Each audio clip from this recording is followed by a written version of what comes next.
Discover your inner goddess and live up to your highest value and most abundant potential. Welcome to Grateful Goddesses, a podcast that empowers you to unleash your inner goddess and take the leap of faith to live your best life. Your guide, Karen Pulver, joins her fellow goddesses in soulful conversations about gratitude, personal growth, authentic living, and a bevy of topics affecting women today. Let's start the show with your host, Karen Pulver.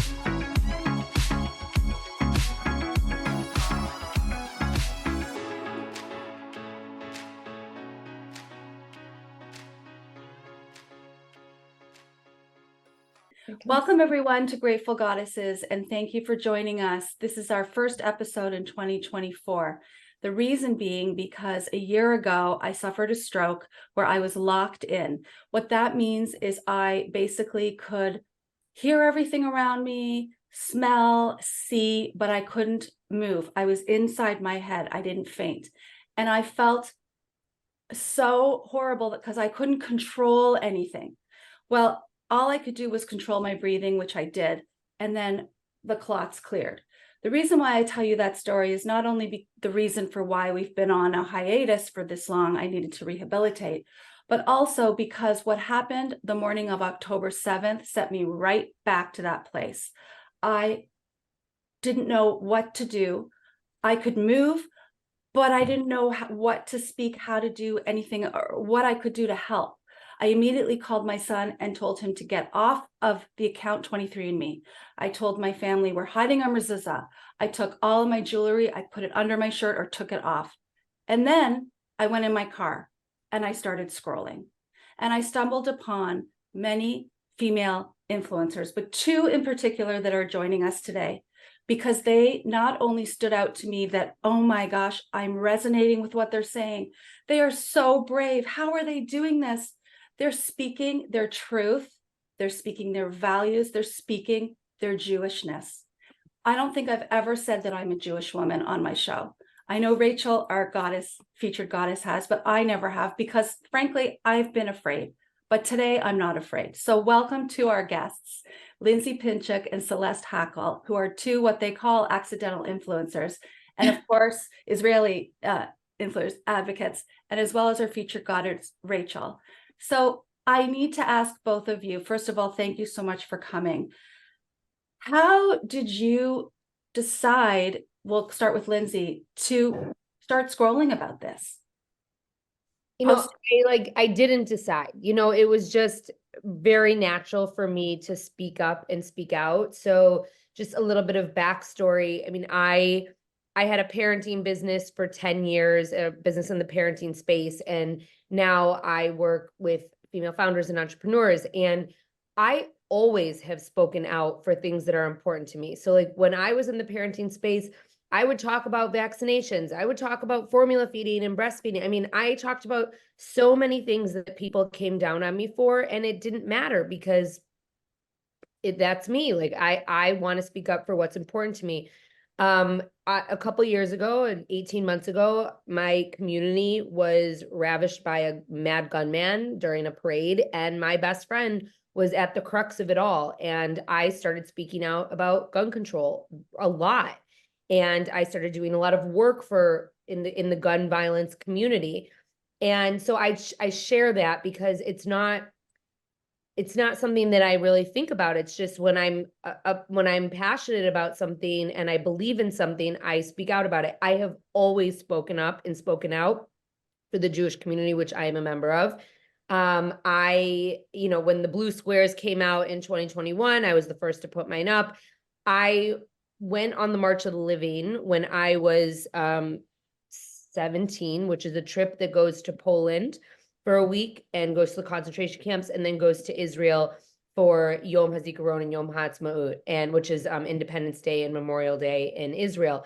And that trip very much, we made a promise on that trip that we were going to never forget. And a part of that trip is learning how to educate others. And I always have. I brought back that education as a camp counselor to my Jewish camp.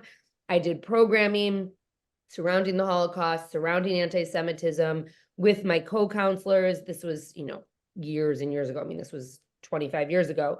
So when this happened on October 7th, oddly enough, I stay up very late, and I was seeing some of the things come through before I even went to bed. It was like 1, 2 in the morning. And before I closed my eyes, kind of the last thing I saw was like, oh, there's something going on in Israel, but it didn't seem to be at that moment what it was. And when I woke up in the morning and it was what we now know happened October 7th, there really was just no option but to speak up. I also live in a very non-Jewish part of a Jewish community.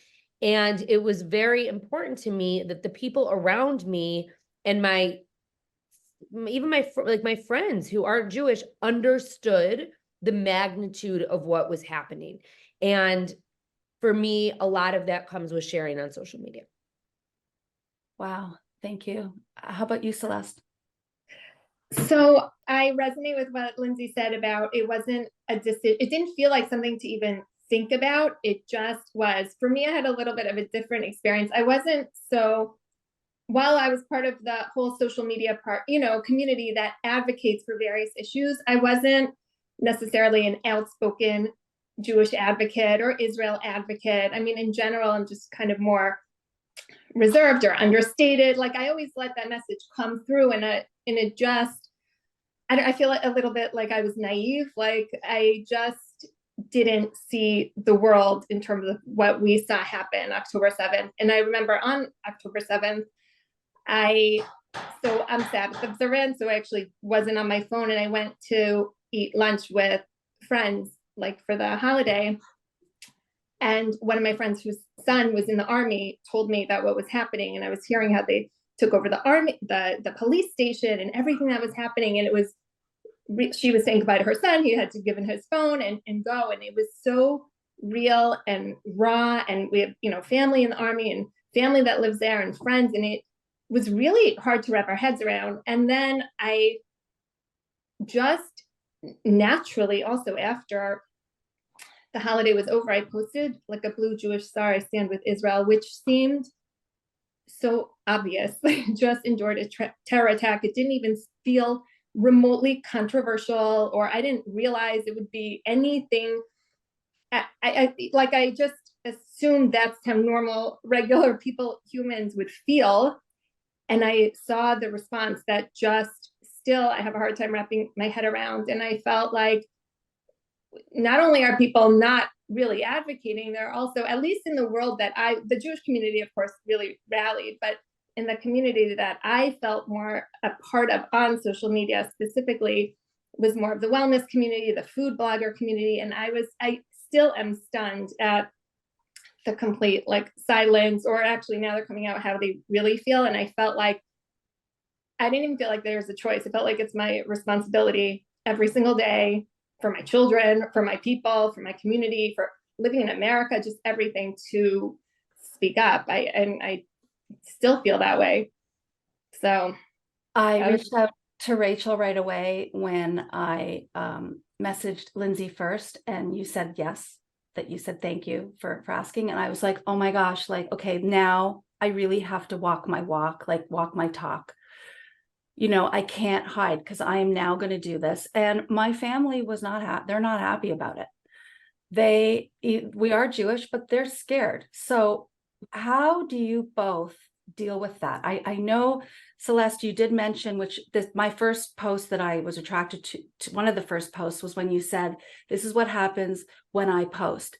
Then people repost. Then I reach 144,000 followers that I never had, So I get it about the posting and stuff, but then what about, I know, Lindsay, you said you lost a lot of followers.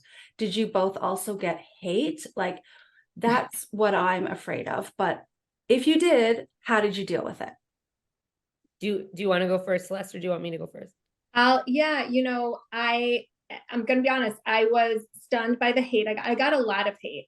Okay. I actually felt like I consciously framed things in a certain way I felt was very reasonable and never like hateful. And I just don't even feel that way in general towards people. Right. So I felt like everything I posted was rational. I got so much hate that my kids were actually scared. And they asked me to stop, honestly.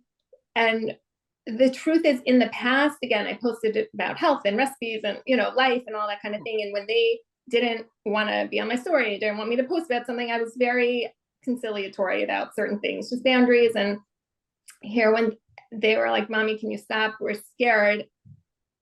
I don't, this is how I felt. I was like, "I'm sorry. Some things I feel like are bigger than ourselves." And no, and I feel like it's everyone's responsibility who can make an impact. And I didn't know that I would make an impact. I just hoped with the people that I, knew or had a relationship with on social media, I was hoping to. I just felt like it's our responsibility. And I think working through that, everyone has to do what works for them.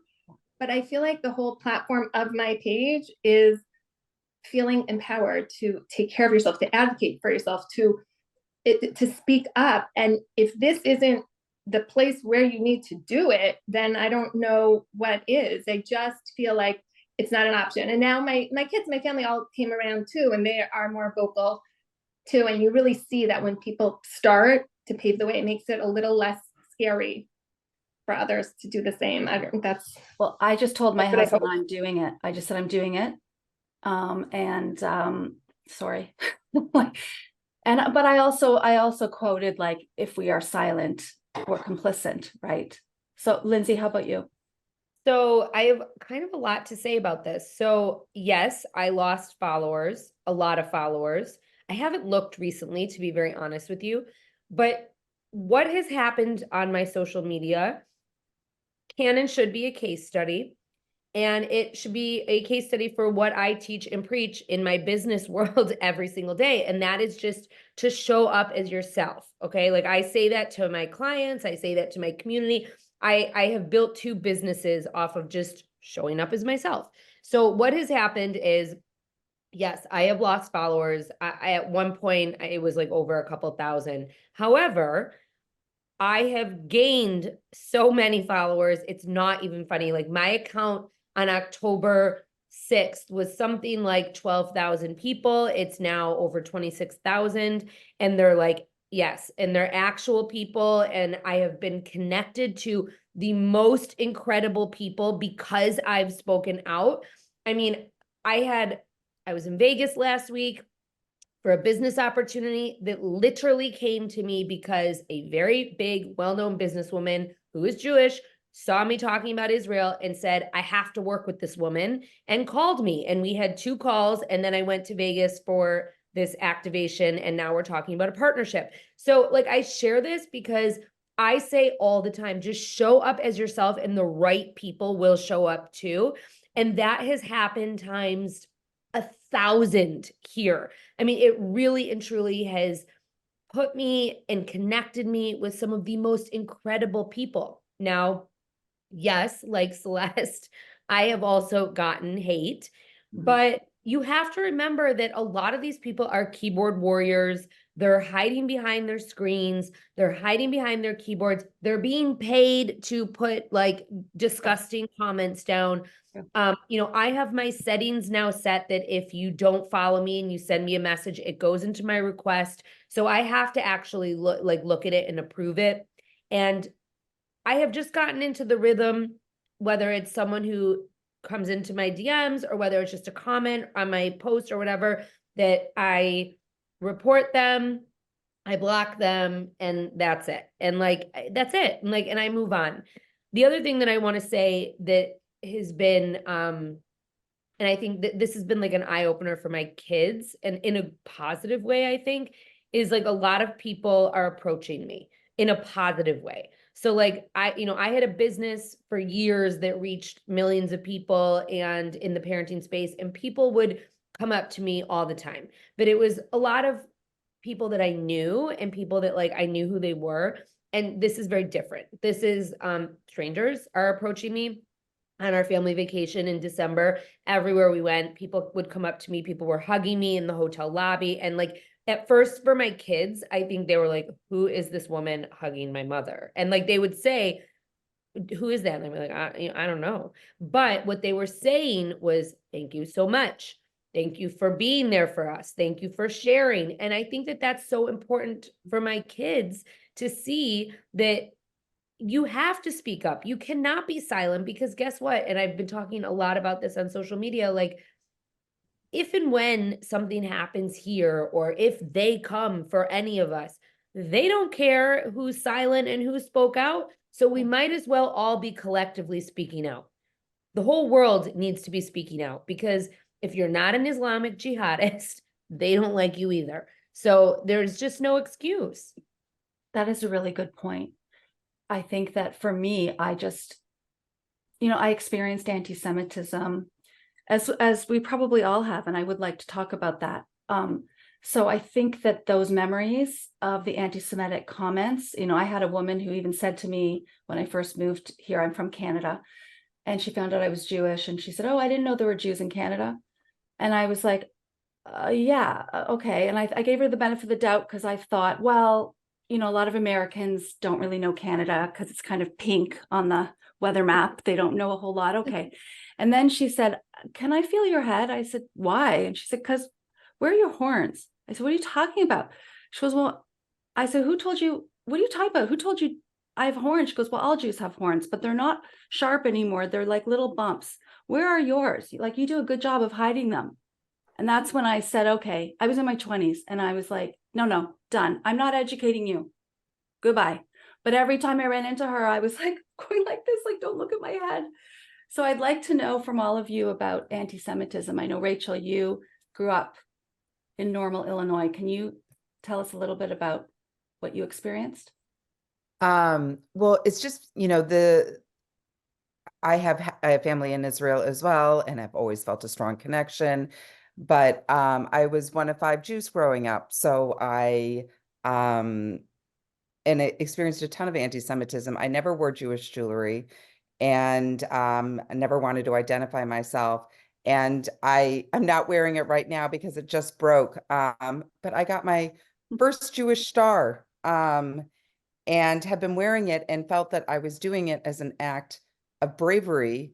But the reality is, just like you said, Lindsay, it's really been fellow Jews coming up to me in public spaces, and we live in the city, so, I'm around people all the time, sharing their own stories, sharing their own Jewish journey. And so the feedback that you're getting, I can totally understand, because it's such a visceral response when you see someone displaying their Jewishness and their pride.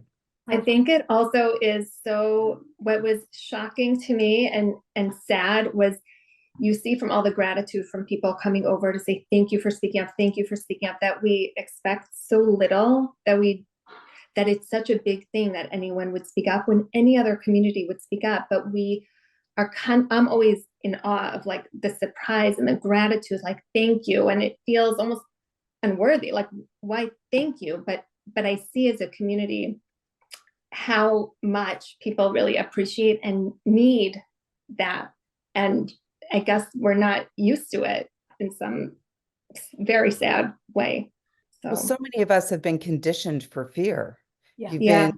You've been conditioned. So it's just, even this year, I always, at my local bank and local businesses, I always give a holiday gift.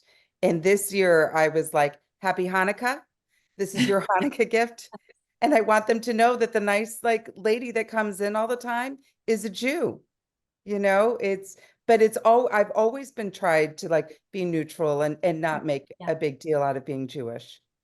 It's funny because I have this Jewish star sticker on my phone, and this is a client of mine actually, and 2 things happened in Vegas last week, and they both had to do with me wearing and displaying my Jewishness. There was a girl standing next to me, we were watching a panel, and she was wearing a very cool blazer, and I said to her, "I love your jacket." And she turned around and she was wearing Israel on her neck. And we ended up starting to talk, and we're doing business together now. Okay. So we spent the whole day together. She was my wingman. She was so cool, but we had an instant connection. And then right before I was leaving for the day, I was holding my phone and I was talking to this girl, and I was just kind of, waving my hands around. And this girl said, you know, be careful with your sticker. I love your sticker, but be careful because you don't know who's like around. And I said, you know what? I don't really care. And she said, well, I'm Jewish. She goes, everyone thinks I'm Muslim because I'm Persian.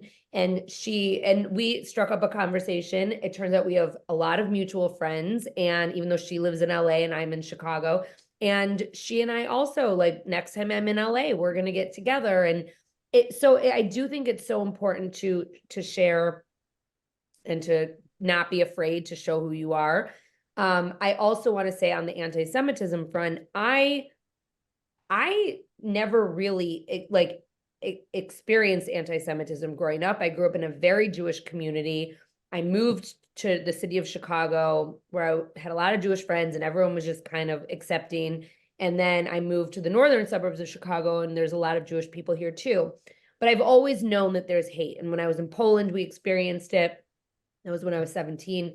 But it really wasn't until this that I have really seen people's true colors. And, you know, I had one instance in particular where I had a mentor. I was a part of her mentorship, and she preached authenticity and showing up as yourself. And that's her whole business is Instagram. Okay. And she was sharing on her public Instagram stories of like very kind of middle of the road, like, I want peace in the Middle East. I want peace for all the children, et cetera, et cetera. Like, fine, you don't want to like isolate anyone. You have a business to run. Okay, you're not Jewish, whatever. Checking on me. How are you? Keep in mind, she was on my podcast last year. She was a top rated episode. I referred a lot of customers to her, a lot of Jewish customers to her. I was a customer of hers. And someone shared with me over winter break a screenshot from her private Instagram, and she's a total anti-Semite.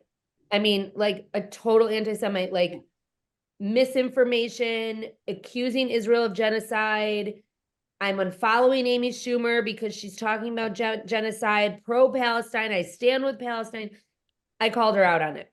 Okay. Ask you how you dealt with it. Yeah. Not publicly. I called her out on it. I sent her an email. I said, I saw this screenshot and it took my breath away. And I just want to, you know, I don't know if you are reaching out to me, asking me if I'm okay because you actually care about me or because you care about the business that I have given you and referred to you. And I said, but you're not showing your true self. You're hiding behind a private Instagram account when you're telling all of us to show our true selves. And it's really important that people know who they're doing business with. And so I sent this whole email, and her response last week, last Monday, and this was something I had to deal with all last week, was she issued a cease and desist to me, telling me that I was copying her business. Wow. That, and copying curriculum, which we teach two totally different things. And the irony of the situation and the stupidity of the situation, obviously we know this comes from a place of hate. I think she was very much afraid that I was going to out her. And the irony of the situation is, like, she dated all of her materials, and all of my materials and curriculum predated hers by at least 10 months. So my attorney circled back and issued her a cease and desist. Oh my gosh. But I mean, you know, that comes from a place of just pure hatred, right? Like, well, yeah, I know, but at the same time, I had 3 followers. See, I only posted on my personal. This is now going to be on Grateful Goddesses, because as well, our values on Grateful Goddesses, such a small platform. I mean, 300 followers or something like that. But listeners out there, I know you're listening because the analytics are close to 20,000. So there's people listening. So if you decide as you're listening to this, you don't like this conversation, please leave. Get out of the group. But what I was going to say was, on my personal, I had 3 individuals who, one in particular that we've supported for years, her nonprofit. I posted about the incubators, IVF providing incubators, and she said, this is a lie. And then I got into a circle conversation with her, and I wanted to ask you guys about those conversations. Like, it started out, let's have an informed civil conversation. Because I said to her, what? I'm not lying. This is, well, where are you getting your information from? It ended up with her asking me, well, because I said, why are you saying free Palestine? Why not add Hamas at the end? She said, well, you need to look up Israel's involvement in the creation of Hamas. And then I just stopped. I ended it. So how do we have, Celeste, how do we have those conversations? Or do we even engage? So I think it depends. Like everything, you have to be mindful about what you're going to give attention and energy to and what is just not worth it. And I find that really happening every day. When someone starts with completely hateful, crazy comments, which I get, that I don't respond. But I have had a few, not as many as I wish, but a couple really nice conversations just that started out maybe that way, but then I don't know why I felt like there was some sincerity or curiosity or something there, and ended up having a conversation where we saw that like we don't agree. We're coming from very different places and worldviews, but at least I felt like my job in this moment of having this conversation is just to be like an advocate, a good reflection, someone that they like, someone that they maybe change their perspective of what they think is a Zionist or Israel supporter or a Jew, and at least maybe let them walk away with that. I don't think, and I never focus on changing someone's mind who's all the way over here. That's just not, but maybe someone just a little more over, the people in the middle who aren't sure what to think, or you see the power of social media and propaganda and all the things going, all of that. So I feel like that's really the focus. It's often very disappointing. I'm stunned every day by the comments from people and the way they think. And I just, well, a lot of those people too are younger, like they weren't around at 9/11. Yes, that's a big thing. And you can tell, and a lot of people too, you can tell when you ask them, have you ever been to Israel? I know the answer is no, because I know they wouldn't be saying the things they said if they had. And I think it's a lot of this the kids who are too young to see 9/11 and what that means, and then grew up with really this apologist sort of attitude. Like someone wrote me something too the other day about how like it was something negative about white people, like white people have a lot to be sorry for, they did so much wrong. And I'm thinking, this was a white lady, and I was thinking, I never killed anyone. I don't have anything to be sorry for. I've only lived my life supporting every other community. That's what we do. So I just feel like there is this pervasive detrimental attitude among that generation, which is, again, something that we try to talk about on social media. Absolutely. Lindsay? I don't want to like generalize, but like I have gotten into some of these conversations as well, where very similar to Celeste, like they start out like it's like they extend an olive branch. Like I've had multiple people like extend an olive branch and like try to engage me in conversation, and then I engage back, and I realize further down the road that like it was a manipulation. Like it wasn't an actual olive branch. Like it was like they wanted to get me into this situation where I was heated, and so I don't get heated. And so that is like the biggest thing, is because that's what they want. And what has turned out to happen in each of these situations is I go back and forth, and they start sharing untrue information and verified resources and whatnot. And then they get very angry. And it's happened in each of these situations. And so I really don't engage much anymore, but the true colors come out, right? And so what ends up happening is then I get these insane messages at the end, and they look like the idiot, because guess what? I share them. You share and I say like, this is what happened when this, and I don't say this is what always happens. It's not what always happens. Like Scooter Braun just shared, Scooter Braun just shared an amazing story of a conversation that he had with someone who was pro-Palestinian. And it was a beautiful story. And it resulted in them not seeing eye to eye, but being able to talk and continue to talk every single day. Now that is a normal human conversation. When you have someone coming at you from all angles and like acting like a psychopath, a lot of this pro-Hamas group, they are psychopaths. you know, I mean, they are aligning with terrorism. So it's like, you know, sometimes I will just engage to get the evidence because I want to share it and show my community, like, this is what we're dealing with here. And I like that a lot. You take like what they posted that's pro-Palestinian, and then you shape, oh, that's a great idea, actually. and it's Rachel, not like an intentional thing. Do you know what I mean? No. It like happens, and like, Right. you know, and I do take screenshots of like the psychotic messages that I get, and I share those too, because I think it's important that people see that this actually exists. And every time I share it, people are like, holy shit. Like, I mean, people are like, I can't even believe that there are people out there saying these things. But I think it's very important to show these things, because I don't know. I mean, I'm assuming you guys feel the same way, but I don't know anyone who talks like that. Like, I don't think like that or talk like that. I don't know anyone, Jewish, not Jewish. Like, I don't surround myself with anyone who has those kind of thoughts. So I think it's just important to show that, like, anyone who supports this is really supporting horrible things. I agree with that. I think it's important. I share ones that I try to be mindful that I won't give my kids complete anxiety, but I think it's important to share. I'm blown away by some of the things people say and the way they think, and I share them intentionally too, because I think it's important for others to see you are the company you keep. These are the people you're standing with. This is the face of your movement and the way they think. And I think it's important to expose that. You know, you always draw the line about what you want to give attention to and what you want to expose. But I think it's important. I agree with you, Lindsay. Yeah.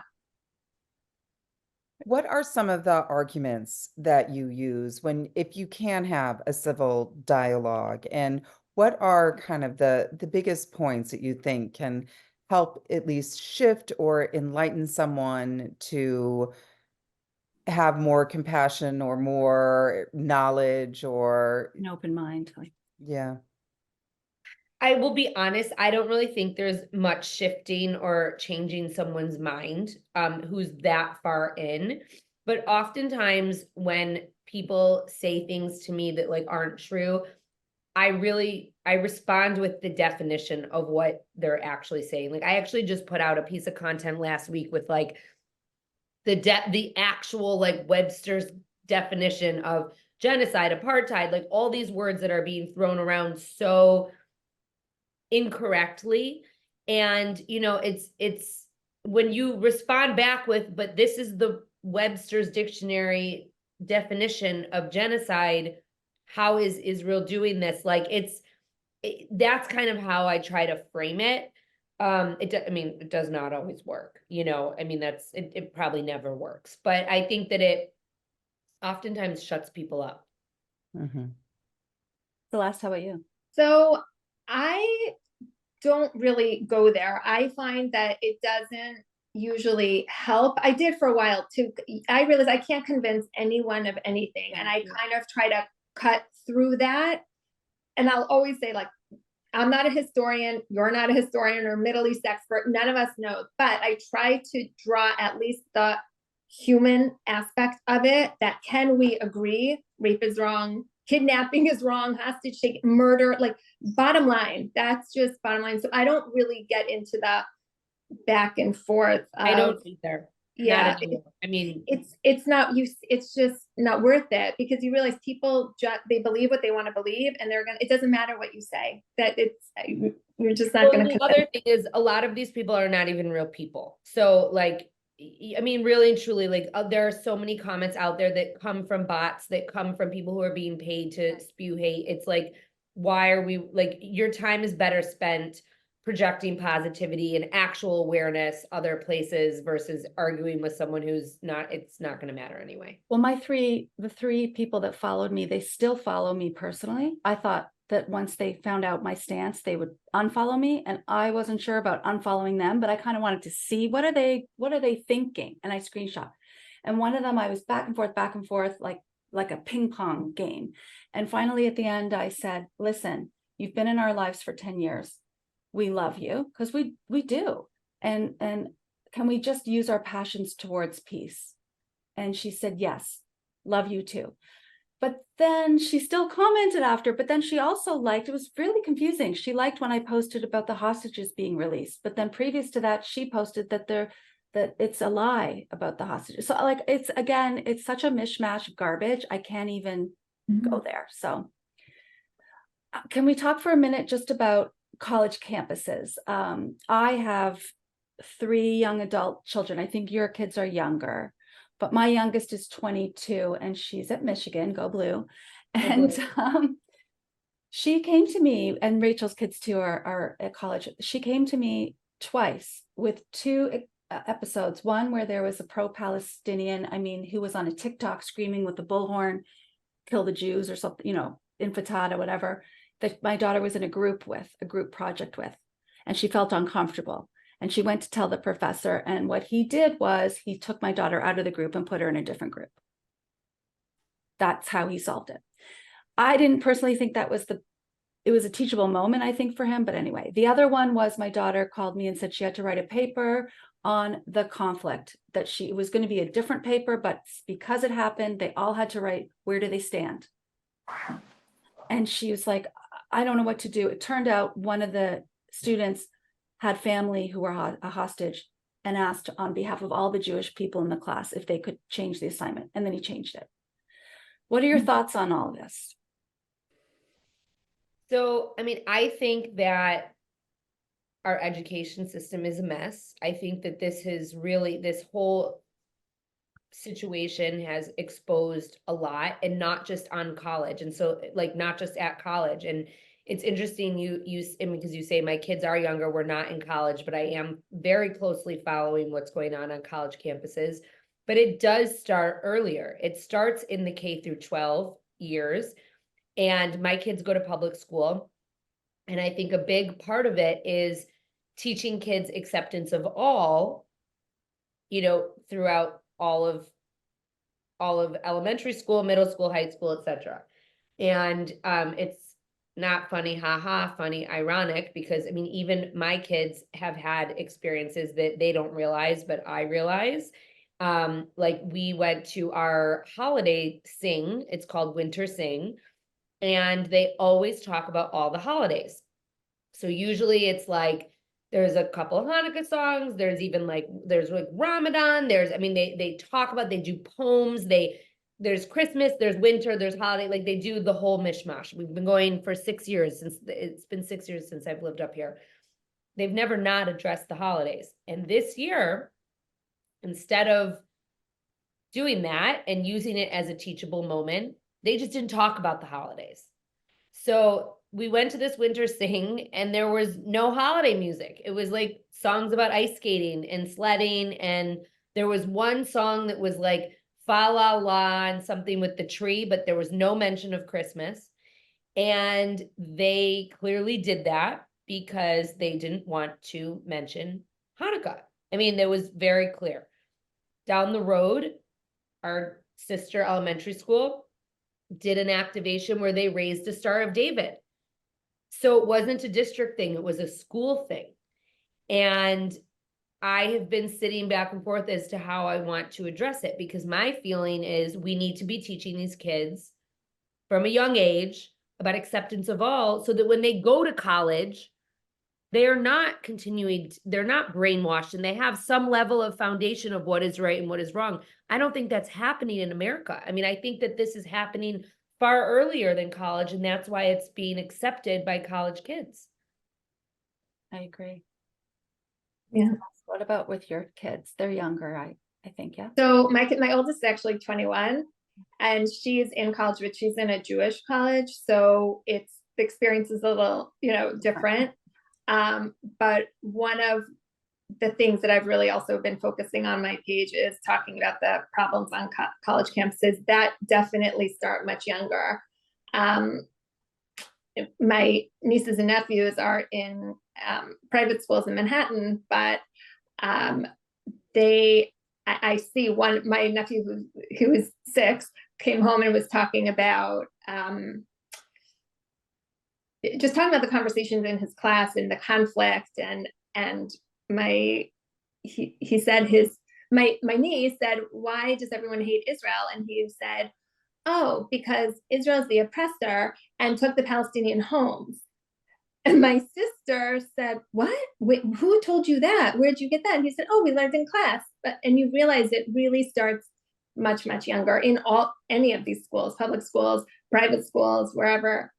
It's a problem. But I feel like it's all coming to a head now. Like I'm hoping that we can do something, revamp now that we've been hearing about it, but didn't really realize, at least for myself, the extent to what is really happening in our school system. So something else I want to say about that is like, it's not just in the schools, like it's in the homes. Like, so like this happened last night in my house. My child had one of her friends over who we love and adore. And like, she's the cute, like we love her whole family.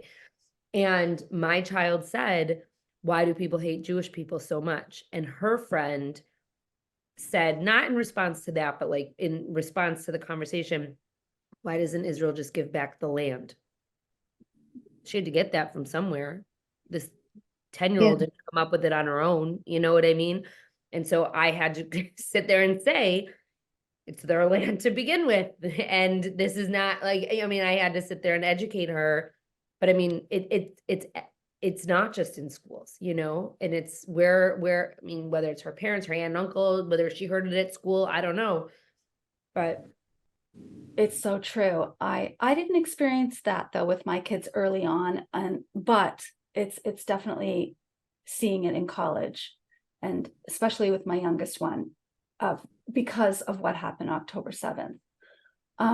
It's not lost on me that today is the 100 and the sun's coming in, but the 101 days that the hostages have been held captive. And I was at a rally yesterday morning here downtown Chicago, and I was holding up Hirsch, Goldberg, Pollins. They gave out posters and I was holding it up and they were speaking. And ironically, Lindsay, I met your counselor. You met Andrea? Yes. Oh. Well, what happened was, it's like Basheret, because I went up, I saw this girl wearing the t-shirt over her jacket. I started talking with her. I told her that I do a podcast, and she was just, asking me about it. And I said, oh, I'm interviewing this amazing woman tomorrow, along with another amazing woman, Celeste, but I mentioned you. And she was, oh, I was her counselor. So it's very, very, such a small world when you play that Jewish geography. But the point of my story is, I was holding that up. We all were given random people. I was holding that up, and her husband, they're cousins with Hirsch. Yeah. He spoke, and then he came up to me and said, can I hold this? That's my cousin. And it just was this moment of, oh my gosh, like this is a real person. We have to keep remembering that. It's not, I did this morning. It's not like those 100 as a teacher, I'm a teacher. I used to have the kids do the 100 days of school project, right? And it's not like, okay, this is 100 individuals, and it's a big number, and it's 136, I believe, now, still held captive. What are your thoughts on this 101st day? And ironically, it's Martin Luther King Day today too. So, Celeste, you want to go first? Celeste. I mean, Lost for words. Every day is too many. I don't understand why everyone is not up in arms about it. I just don't get it. That, I don't know. I feel like I grew up always hearing, like, if one person's not safe, no one's safe. If your life is better off when your neighbor's lives are better off. Like, I don't know. I don't have words. It's too long, too many. No words. I don't know. And I'll echo that. I can't believe that we're at this 101st day. Like, it's like, when you think about like all the people screaming for a ceasefire and all the people screaming for the rights of Palestinian people and the protection of Palestinian people, if they just dialed it back for a second and realized that if they were screaming for the release of the hostages, this would have been over a day after it started. I mean, none of this had to happen. And if there were hostages of any country anywhere in this world, they would, the country that is where the hostages came from would be defending itself probably far greater than Israel is. And we all know that Israel takes great lengths with their warfare to make sure that they're minimizing civilian casualties, even though people like to say otherwise. But I don't know any country in the world that drops leaflets, makes phone calls, and lets their enemy know where and when they're going to bomb. I mean, that's just crazy. Mm-hmm. But I mean, this could have been over that like so long ago, and there would have been a minimal loss of life. And it's insane to me. And it just proves that these people, it's not about land. It's not about anything except for the eradication of Jewish people. And that's really what all of this says. And to the people who are so afraid of speaking out, and I'm not just talking about, your everyday civilian. I understand that people are nervous and scared. I don't necessarily agree with it, but okay. But to all of these people who have platforms, celebrities, Hollywood, authors, musicians, who have used their platforms for every single cause and marginalized group out there and have not said a word, it's an embarrassment. It is an utter embarrassment. And I very much believe in karma, to be honest. I really do. And I'm not wishing anything bad on anyone, but it is sick that people like Michelle Obama and Oprah and all of these people who align themselves with Martin Luther King Jr., who aligned himself with Jewish people, and with the Jewish community, are not saying anything. It's an embarrassment. It is an utter embarrassment. Speaking of celebrities, my cousin is a producer, and she was last night at the Critics' Choice Awards, and she was posting, on her story, and I saw she was wearing a yellow ribbon. And I said, good for you. I said, do you see other celebrities? Because she took a picture of Oprah and all of these other celebrities. She said, not one person. No one asked her, and no one said anything, and no one was wearing a ribbon except her that she could see. It's unbelievable. I want to thank you both. Before we end, I want to explore what you both do, because we're Jewish women today, and we're helping empower and inspire each other. And that was the main focus of having bravery and courage. And I am so eternally grateful for helping me, lifting me up, and Rachel too. I'm going to thank for you for lifting us up to do this. I told Rachel, I said, are you sure you want to do this? I made it very clear to the other women, are you sure? Because once we're putting it out there, we're putting it out there. And I don't know why it was a hard decision, but it was. But I'm really grateful that you both inspired me. Tell us a little bit about what you do, and then please join me back at another episode where I can showcase each one of you more specifically about your passion and your purpose. So Celeste, tell us a little bit about what you love to do. What is your passion? Okay, so I am a women's health coach. I see men too, but mostly women. The truth is I have not worked so much since October 7th. I really put my business aside. Well, I have it set up that a lot of what I do is digital and online also. But really what my background, my academic background is in industrial psychology. And I worked with businesses, helping them to engender employee motivation, participation, productivity, and all that stuff. And I really blend my passion for nutrition and wellness with that practical aspect of it. So I have courses and programs designed to really empower women to be able to take care of themselves or reach whatever goals they have, to change their mindset about just the way we live here and the foods we buy and all the marketing and just that whole consumer culture, which I think is, again, part of being educated and empowered. It's not about, following any specific food, but feeling that you're capable to learn about what's in the food that you're eating, how you feel, how to best take care of yourself, all of that, without just like your everyday person being able to do that, how to cook healthy, and I found that one thing that really took off, that I published a lot of ebooks because people felt like they didn't necessarily know how, or that it was complicated. How do I make a healthy meal? And I really tried to, all of this is just meant to be like a tool. Here are some ideas. Here are some things that you can make easy, simply, without fuss and hoopla and all of that. So that is what I love and what I love to do. Yeah. I purchased your ebook. I purchased your ebook the other day, and I can't wait. And I know you also make kosher foods too. Yeah, so both of them are actually kosher, and I think gluten-free. I have one for Passover. I have one just healthy made easy. So I have like a few different ones. So Celeste, how can people reach out to you if they'd like to purchase a cookbook or ebook or speak with you or get in touch with you? So really through my Instagram. I'm not like so tech savvy. I have a website. It's not really set up. I don't even know how to use it. So really through Instagram. Thank you. Healthy to the core. You need Lindsay to help you, as I do too. I messaged her and I said, she gave me a really nice feedback, and I love constructive criticism about just even this episode today in the Zoom link, and I do want to talk to you after. So Lindsay, absolutely. Tell us about. Ironically, you live in Illinois. Like we can just meet at the bagel or something. We absolutely can meet at the bagel. I'd love to meet at the bagel. So tell us what you do. And how. So it's funny because about a month ago, in like a matter of 1 week, I had 3 people who like newly followed me say, wait, what do you do when you're not talking about like Israel and saving the Jewish community?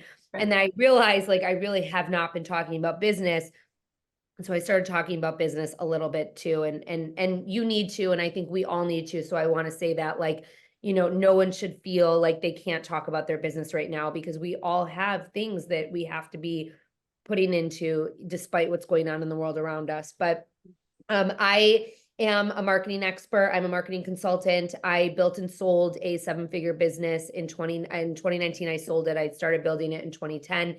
And now I teach other women how to do the same. So my whole approach is to make marketing simple and really dial it back and teach you how to build and grow your brand without 1 million followers, without $1 million, through basic principles of marketing. It's how I built my first company. It's how I'm building my second. It's how I build that of many of my clients. I consult with bigger clients. I mentor one-on-one, and I have a group mentorship that I actually launched right before Thanksgiving. And I have 50 amazing women in this group mentorship, and we meet online and I teach them the steps that they need to make their marketing simple and grow their business. I actually got a screenshot from someone just this morning who was showing me her insights on Instagram and it's not just Instagram that I talk about, it's how social fits in with your website, with your email, with your events, your partnerships, your publicity. But this woman was showing me how her social stats have really gone up tremendously in the last few weeks since we've started together. So that was very exciting to see. I love seeing that. And I also have a podcast called Dear Found Her, and I interview female founders, just some of the most amazing women who, have paved the way before many of us and have built huge businesses. And I drop an episode every week, sometimes 2 episodes every week, of the podcast. Yes, I've listened to them. I like them very much. I'm inspired by them. Thank you both so much for joining us today on Grateful Goddesses. And let's just pray for peace. As my son wrote, I came across this, it's framed when he was in 1st grade. Can you be mine in peace? Be nice to one another. Stop killing other people. Be nice to everybody. I hope you love each other. I hope you believe in peace too. And I keep this because it reminds me just really our passion for peace. We don't want war. We never asked for this war. We don't want innocent civilians killed. We want to free Palestine from Hamas, and the hostages need to be back home now. And hopefully when this episode is aired, they will be back home. And we will just be talking about how to inspire each other just to advocate for your passions. So thank you both again. Up next, favorite things, opening up to happiness and joy. Welcome everyone to Favorite Things on our episode with Celeste and Lindsay, and of course featured goddess Rachel. I'd like to share some of my favorite things, and I was inspired and empowered by our guests because I have these necklaces. One was for my bat mitzvah that I got that I haven't worn for years. It's a Star of David, and I decided to take it out and wear. I was hiding it, and then I took it out, hiding it, and now it's out. out loud and clear.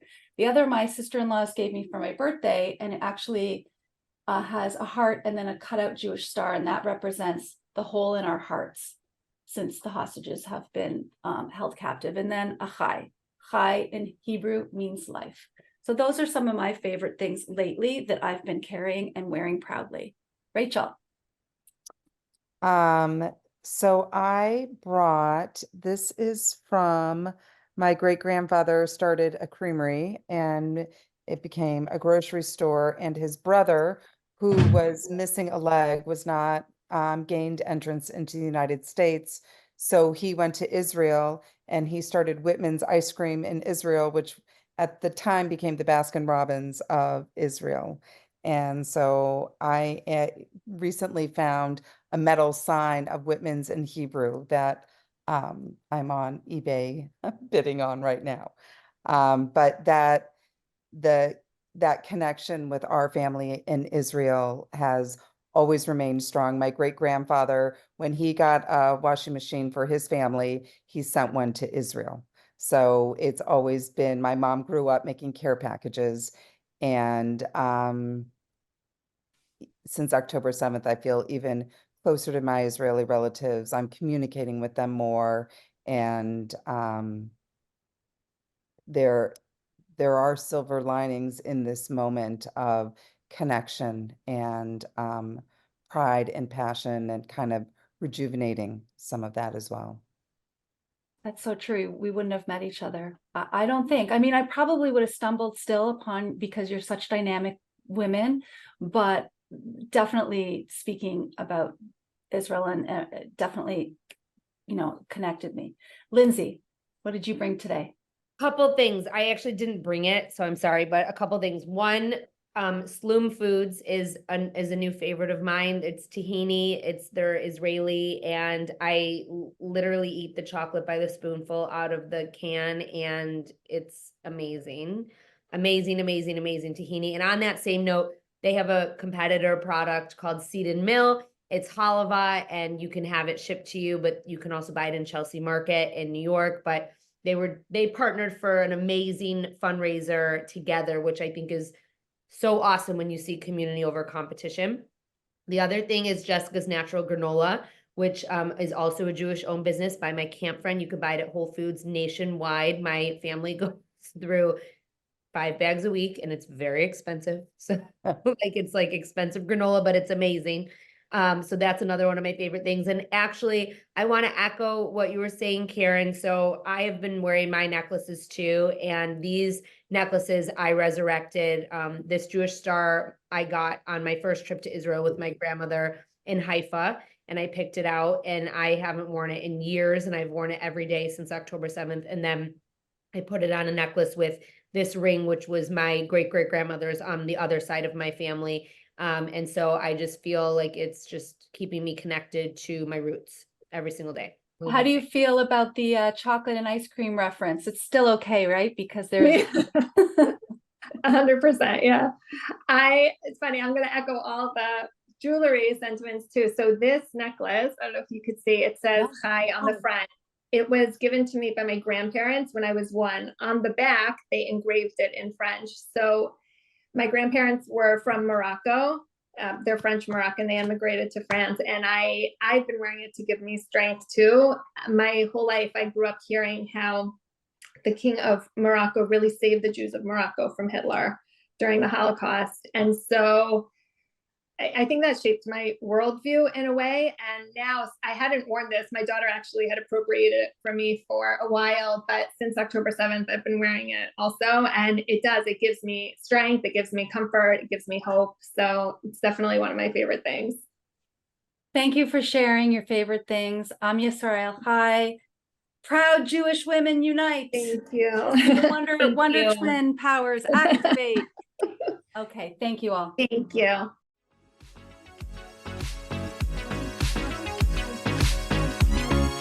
Unleashed your inner goddess yet? Thanks for joining us today on Grateful Goddesses.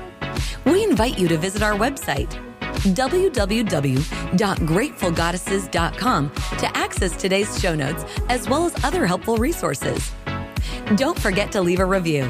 Until next time, stay strong and empowered to be a grateful goddess.